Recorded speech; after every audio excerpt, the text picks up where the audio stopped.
কি বাণী দেবে? লালমনিরহাটের আদিতমারিতে তুচ্ছ ঘটনাকে কেন্দ্র করে লিয়াকত আলী লাদেন নামে এক মাদ্রাসা ছাত্রকে ছুরিকাঘাতে হত্যার অভিযোগ উঠেছে। এই ঘটনার প্রতিবাদে বিক্ষোভ ও মহাসড়ক অবরোধ করেছেন স্বজন ও এলাকাবাসী।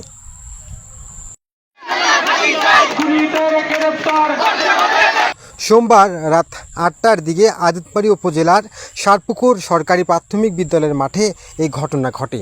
নিহত লিয়াকত আলী লাদেন সারপুকুর ইউনিয়নের বালাটারি গ্রামের আশরাফুল ইসলামের ছেলে ও স্থানীয় একটি মাদ্রাসার শিক্ষার্থী। স্থানীয়রা জানান, একই এলাকার যুবক রাব্বির সঙ্গে তুচ্ছ বিষয় নিয়ে বাকবিতণ্ডার জেরে রাতে মাঠে বসে থাকা লাদেনের উপর হামলা চালানো হয়। এ সময় রাব্বির ভাই রকি লাদেনকে ছুরিকাঘাত করে পালিয়ে যায়। পরে গুরুতর আহত অবস্থায় লাদেনকে উদ্ধার করে লালমনিরহাট সদর হাসপাতালে নেওয়া হলে চিকিৎসক তাকে মৃত ঘোষণা করে। এ খবর ছড়িয়ে পড়লে ক্ষুব্ধ জনতা অভিযুক্তদের বাড়িতে হামলা ও ভাঙচুর চালায়। মঙ্গলবার বিকেলে হত্যার প্রতিবাদে এলাকাবাসী ও স্বজন লালমনিরহাট বুড়িমারি মহাসড়ক অবরোধ করে বিক্ষোভ করেন। এ সময় তারা দ্রুত খুনিদের গ্রেপ্তার ও ফাঁসির দাবি জানান। এ বিষয়ে আদিতমারি থানা ওসি জানান, অভিযুক্তদের গ্রেপ্তারের পুলিশের অভিযান অব্যাহত রয়েছে।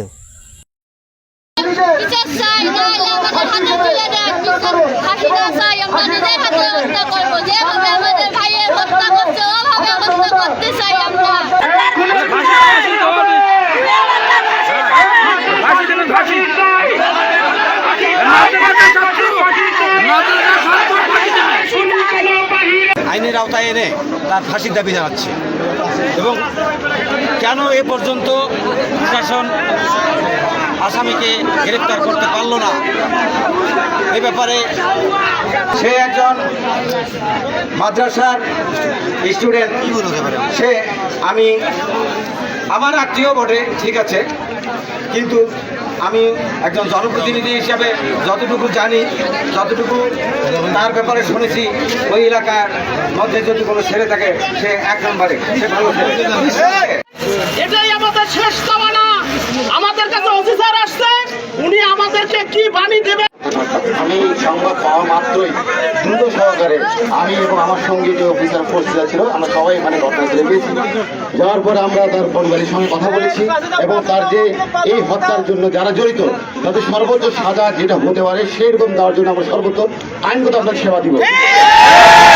আরেকটা বিষয় হচ্ছে ঘটনাকে যাতে দ্রুত আসামি গ্রেপ্তার হয়, সেই কারণে আমি থানা পুলিশের, আমার যে পুলিশের সোর্স আছে সেই সোর্সের সহায়তা নিচ্ছি। পাশাপাশি র্যাব আছে, এনএসআই আছে, ডিজিএফআই, তাদের সঙ্গে আমি কথা বলতেছি, প্রতিনিয়ত কথা বলছি।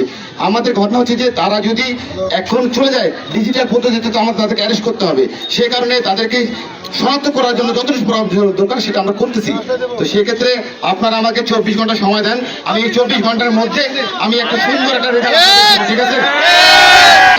আমরা আপনাদেরকে এই কথা দিচ্ছি, আমি ওসি হিসাবে আপনাদেরকে কথা দিচ্ছি, এই 24 ঘন্টার মধ্যে আমাকে সময় দেন, আমি 24 ঘন্টার মধ্যে